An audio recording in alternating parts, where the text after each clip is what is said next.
ഒരു അടിപൊളി ഐറ്റാണ് ഞാനിന്ന് ഉണ്ടാക്കുന്നത്. ഞാനൊരു നല്ല വലുപ്പത്തിലുള്ള ഒരു നന്നായിട്ട് വിളഞ്ഞൊരു തേങ്ങയും കുറച്ച് നാടൻ കറിവേപ്പിൻ്റെ ഇലയൊക്കെ പൊട്ടിച്ചുകൊണ്ട് വെച്ചിട്ടുണ്ട് കേട്ടോ. ഒരു ചമ്മന്തിപ്പൊടി ഉണ്ടാക്കാനാണ്. തേങ്ങയ്ക്ക് ഞാൻ പൊട്ടിച്ചിട്ട് ചിരകി എടുത്തിട്ടൊക്കെ ഒരുപോലെ ചിരകണേ, കഷ്ണങ്ങളൊന്നും പെടാതെ, അല്ലെങ്കിൽ വറക്കുമ്പോൾ അത് തേങ്ങയൊക്കെ ഒരുപോലെ ആയി കിട്ടൂല കേട്ടോ. ഒരു പാൻ ചൂടാക്കിയിട്ട് അതിലേക്ക് ഞാൻ ചിരകി തേങ്ങയ്ക്ക് ഇട്ട് കൊടുത്തേ. എന്നിട്ട് ഒരു 5-6 ഉണക്കമുളക് നടുകെ പൊട്ടിച്ചതും ഒരു 6-7 തണ്ട് കറിവേപ്പിൻ്റെ ഇല ഊരിയിട്ട് അതും കൂടി ഇട്ട് കൊടുത്തു കേട്ടോ.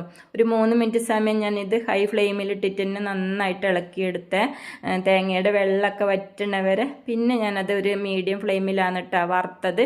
അപ്പം നന്നായിട്ട് നമ്മളിത് കൈയൊന്നും എടുക്കാതെ കൊണ്ട് ഇളക്കിക്കൊണ്ടേ ഇരിക്കണം കേട്ടോ. ഇത് ഒരുപോലെയൊക്കെ നമുക്ക് വറുത്ത് കിട്ടണമല്ല, ഇല്ലെങ്കിൽ ഇതിൻ്റെ അടിഭാഗമൊക്കെ കരിഞ്ഞു പോവേ. പിന്നെ ഇത് നോൺ സ്റ്റിക്കിൻ്റെ പാനായ കാരണം ഇതിൽ പിന്നെ കുഴപ്പമില്ല കേട്ടോ. അലുമിനിയത്തിൻ്റെ ചീനച്ചട്ടിയൊക്കെ ആണെങ്കിൽ നമ്മൾ പ്രത്യേകം ശ്രദ്ധിക്കണം. ഞാനിതൊരു 10-20 മിനിറ്റൊക്കെ ഇങ്ങനെ ഇളക്കിക്കൊണ്ടേ ഇരുന്നുണ്ട് കേട്ടോ, നന്നായിട്ട് ആയി കിട്ടാൻ വേണ്ടിയിട്ട്.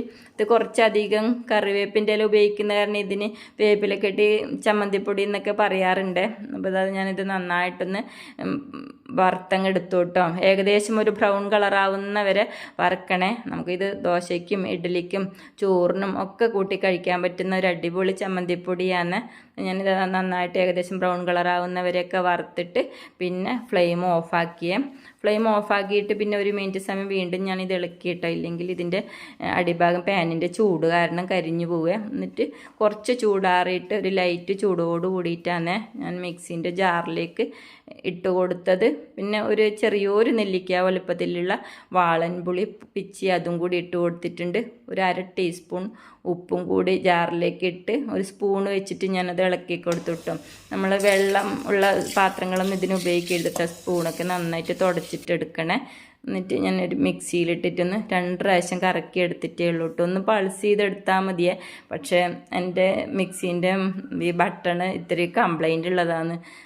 ഞാൻ 2 പ്രാവശ്യം ഒന്ന് അടിച്ചെടുത്തു. നന്നായിട്ട് അരിയാനും പാടില്ലേ, അപ്പോൾ കറിക്കൊക്കെ തേങ്ങ അരിക്കണത് പോലെ ആയിപ്പോകും കേട്ടോ. നല്ല ടേസ്റ്റുള്ളൊരു ചമ്മന്തിപ്പൊടിയാണ് കേട്ടോ ഇത്. അപ്പോൾ എൻ്റെ ചെറിയ വീഡിയോ കണ്ട് ഇഷ്ടമാവുകയാണെങ്കിൽ എല്ലാവരും ലൈക്കും സബ്സ്ക്രൈബും കമൻറ്റൊക്കെ തരണേ.